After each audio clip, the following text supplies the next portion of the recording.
মরিশাসে Bangladesh high commission শনিবার 19 April আনুষ্ঠানিকভাবে e-passport সেবা কার্যক্রমের উদ্বোধন করেছে।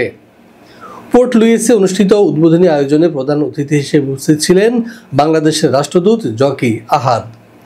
বিশেষ অতিথি হিসেবে উপস্থিত ছিলেন ই-পাসপোর্ট প্রকল্পের উপপ্রকল্প ব্যবস্থাপক লেফটেন্যান্ট কর্নেল মোহাম্মদ মঞ্জুরি ইলাহি। তিনি তার বক্তব্যে ই-পাসপোর্ট প্রযুক্তির ব্যবহার, নিরাপত্তা ও এর উপযোগিতা সম্পর্কে আলোকপাত করেন। বিস্তারিত রয়েছে ডেস্ক রিপোর্টে। প্রবাসী বাংলাদেশিদের স্বার্থে বিভিন্ন আধুনিক সেবা চালুর প্রয়োজনীয়তার কথা তুলে ধরেন। তিনি বলেন, ই-পাসপোর্ট প্রক্রিয়া অত্যাধুনিক প্রযুক্তি নির্ভর হওয়ায় পাশাপাশি এটি আন্তর্জাতিক ভিসা অব্যাহতি চুক্তির দ্বারও উন্মুক্ত করতে পারে।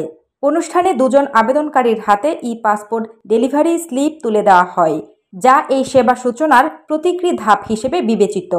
উল্লেখ্য, এখন থেকে মরিশাসে বসবাসরত বাংলাদেশিরা 5 ও 10 বছর মেয়াদী ই-পাসপোর্টের জন্য আবেদন করতে পারবেন।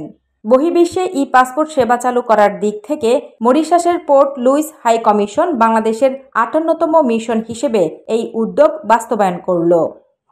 প্রত্যাখ্যিত প্রার্থী ফ্লোরিডায় 2 সপ্তাহের ছুটি কাটাতে চেয়েছিলেন, যেখানে তিনি ডিজনি ওয়ার্ল্ড এবং ইউনিভার্সাল স্টুডিওর মতো জনপ্রিয় স্থান ঘুরে দেখার পরিকল্পনা করেছিলেন। কিন্তু মার্কিন দূতাবাসে তার সাক্ষাৎকার মাত্র 3টি প্রশ্নের পরই শেষ হয়ে যায়। দূতাবাস তাকে জিজ্ঞাসা করেছিল, আপনি কেন যুক্তরাষ্ট্রে ভ্রমণ করতে চান? আপনি কি এর আগে কখনো ভারতের বাইরে সফর করেছেন?